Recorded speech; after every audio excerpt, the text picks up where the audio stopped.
Captain's log, stardate. I don't know the date. Anyway, hi there.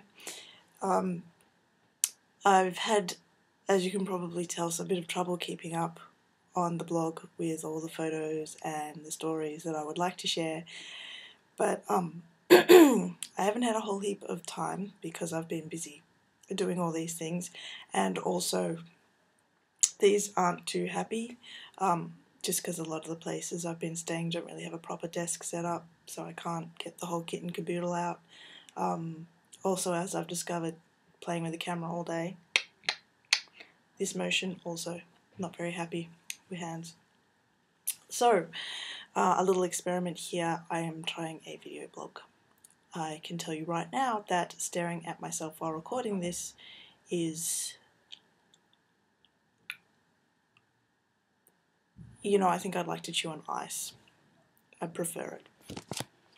Alright, so today I did the Golden Circle tour. Golden Circle being the main attractions around Reykjavik with these guys. Where is it?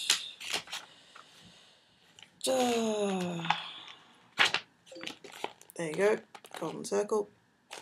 Lovely. I took a few videos along the way.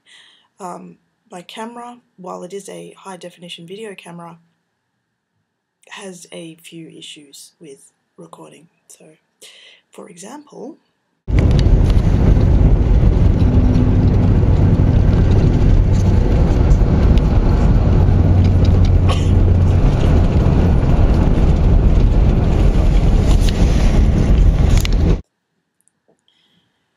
yeah, it tends to get a bit excited with the autofocus and keeps wanting to make sure that it's focusing, really focusing, such as on the window instead of the wonderful landscape outside of it. The first place we went to was and you're going to have to forgive me, but Icelandic is a language that escapes me, the Thingvellir National Park, which is where the Icelandic Parliament Alþingi was first established in the year 930 AD. I've been told many times that the Icelandic Parliament is the oldest still functioning parliament in the world. The particular area we went was on the edge of the tectonic plate divide that runs through Iceland.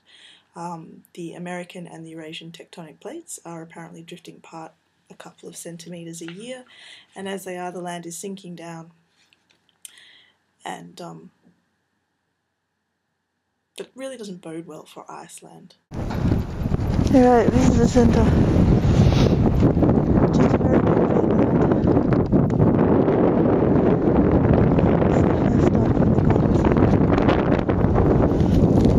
rift between continental plates, which is drifting apart at a couple of centimetres an hour.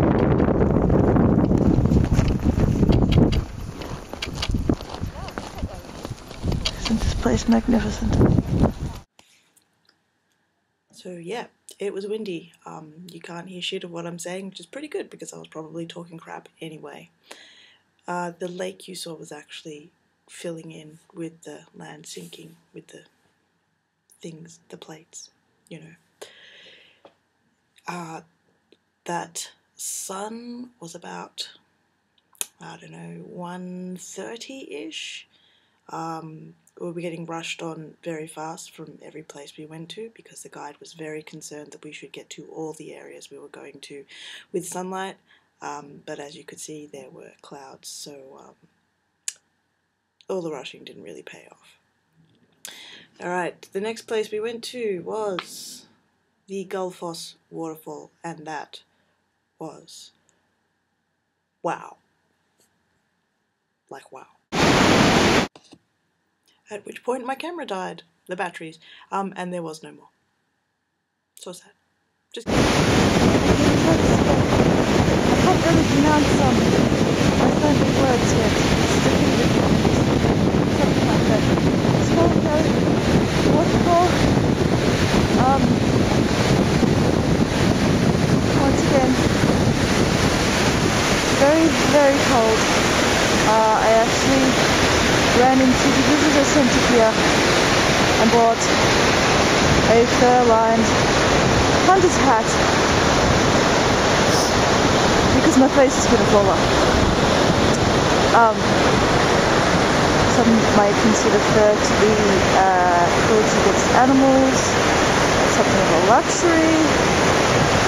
In this country, it is not a luxury, it is a practicality.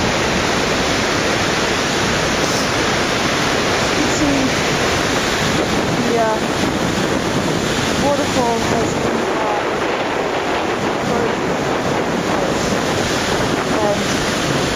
and even bundled up as I am, I have to get the fuck out or Yes, more wind and rushing water. I pick 'em. That very bit at the end there, in case you missed that, was I have to go now or I'm going to die. One of the rant you may have half heard was about fur, because I had, when we pulled up there, seen a mannequin in the window of the visitor centre that was wearing a hat, which I decided I needed or my face was going to fall off. So I ran off while everyone else started out for the waterfall, and I bought this. And it wasn't cheap, and it is in fact rabbit fur, and it is possibly the wisest investment I have made so far on this trip. It's very warm, lovely, and I stepped outside and I felt invincible. As I said, fur, I'm not really okay with that as a fashion, as a luxury, but this is Iceland. That's not really a luxury, it's practicality bordering on necessity. Anyway, that waterfall was incredible. I don't know if you can make it out there, but there are solid chunks of ice just frozen there, and it was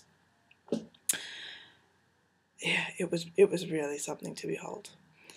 But as you can see, the sun had gone behind the clouds, so I do have some pretty good photographs, but most of them, they didn't quite come out because the light wasn't right. The last stop was the spouting hot spring area around Geysir and Strokur, which by the time we got there was pretty much dark. Okay, we were at Geyser, which I'm not going to attempt to pronounce, especially since I got the last waterfall wrong.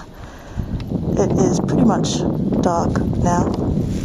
The tour guide keeps pronouncing Geyser as geisha, which is somewhat distracting when he keeps talking about how the geishas are going to blow. There's only a faint smell of rotten eggs here.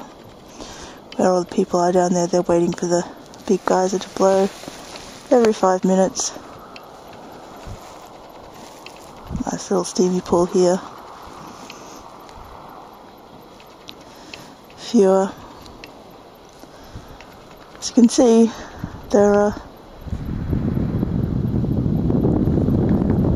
it's quite a barren land. There's the moon. I'm hoping the geisha's going to blow any second now. I'll just stand over here filming it and get a good view as opposed to being up close.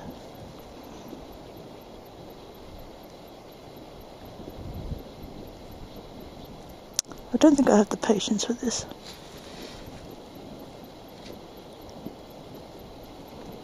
You know any good jokes?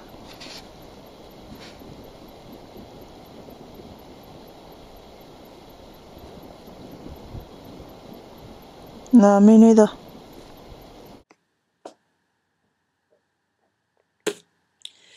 So yeah, the geisha blew every 5 minutes. The tour guide did compare it to Old Faithful in Yellowstone Park.